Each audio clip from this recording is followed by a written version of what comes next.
Who's responsible for this? The state government, the CM, মুখ্যমন্ত্রী দায়ী তার জন্য। যারা শ্রমিক অংশের মানুষ, যারা রেগা শ্রমিক, ওনারা নাও জানতে পারে। But the man who's responsible is honorable CM. উনি যদি চাইতেন এটা উনি করতে পারতেন। He did not do that. আরও একটা হাস্যকর কথা বলি, there was some declaration by ভারতীয় জনতা পার্টি ওনাদের ইলেকশনের ম্যানিফেস্টোতে 2018 সালে ওনারা প্রতিজ্ঞা করেছিলেন, প্রতিশ্রুতি না, প্রতিজ্ঞা, মে কসম খাতা হুঁ, এটাই তো প্রতিজ্ঞা।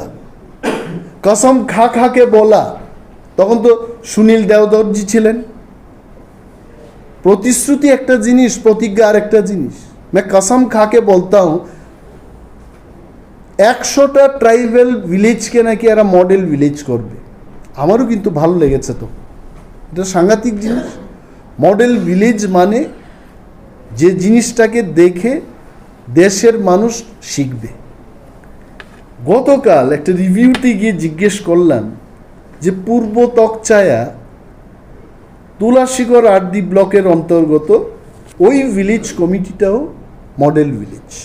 আমি জিজ্ঞেস করলাম যে সাধারণ ভিলেজকে অসাধারণ অথবা মডেল ভিলেজ করার জন্য আপনারা কত টাকা পেয়েছেন? বলছে 7.5 লক্ষ টাকার মতো আমরা পেয়েছি। আমি তখন বললাম এই টাকা দিয়ে কি করলেন?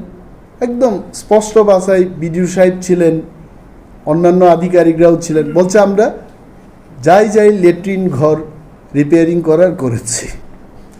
তখন আমি বললাম পাশেই পঞ্চায়েত অফিস মানে ভিলেজ কমিটির অফিস, আমি বললাম আমি ওয়াশরুমটা ইউজ করব, এখানে কি আপনারা কিছু করেছেন? বলছে হ্যাঁ এখানেও রিপেয়ারিংটা হয়েছে। দুর্গন্ধে আমি বমি করেছি সেখানে। আমি বললাম আমি করব না, আমি জঙ্গলে দাঁড়িয়ে যেখানে ওয়াশরুমে যা হয় আমি এটা সেরে নেব, এখানে করব। তো এই যে ব্যবস্থা, বলছে আমরা মডেল ভিলেজ করব। তো মডেল ভিলেজের 7 লক্ষ টাকা, এটাও তাহলে 9-6 হয়েছে। এভাবে মডেল ভিলেজ হবে? Let people know and let people get united against the government. এইভাবে সরকার চলে না। আমাকে আপনি বলবেন যে আপনাকে সোনার হার উপহার দেব, আর ওই রুল গোল্ড বলে বাজারে একটা বিক্রি হয়, সোনার মতো প্রলেপ করে আমাকে পরাবেন, এটা হবে? এটা হবে না। People will come out, let the people know. 7.5 লক্ষ টাকায়, আর বলছি কত, বলছে যে 65টা ভিলেজ কমিটির জন্য 5 crore মডেল ভিলেজের জন্য সারা ত্রিপুরায় এরা বরাদ্দ করেছে। Only 5 crores, only 5 crores। এটা দিয়ে 65টা ভিলেজ কমিটিকে মডেল ভিলেজ করবে।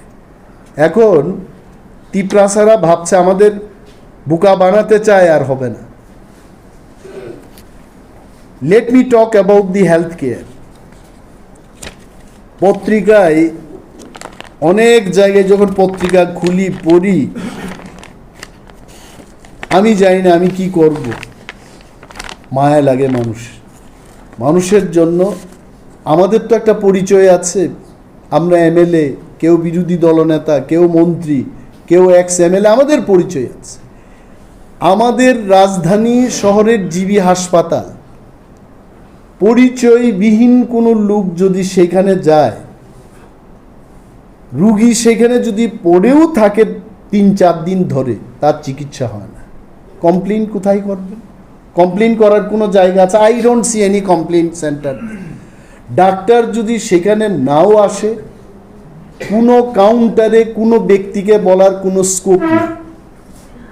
আমি যদি বিরোধী দলনেতা, আমি ফোন করি, ওকে দে অ্যাটেন্ড 1 or 2 কেসেস, কিন্তু এটা কি আমার কাজ যে শত শত রুগী সেখানে পড়ে থাকবে আর আমি মেডিকেল সুপারিনটেন্ডেন্টকে ফোন করে বলবো যে ওই চৈত্রমণি দেববর্মা ব্যাড নম্বর অমকটাতে 3 দিন ধরে পড়ে আছে, আপনি কিছু ব্যবস্থা করুন?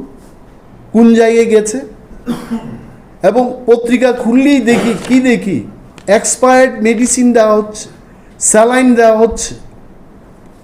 আর হাসপাতালগুলিতে আর ওষুধ কিনতে হবে, এটা ঠিক আছে, তুলা মানে কটন নিডল সব কিছু কিনতে হচ্ছে।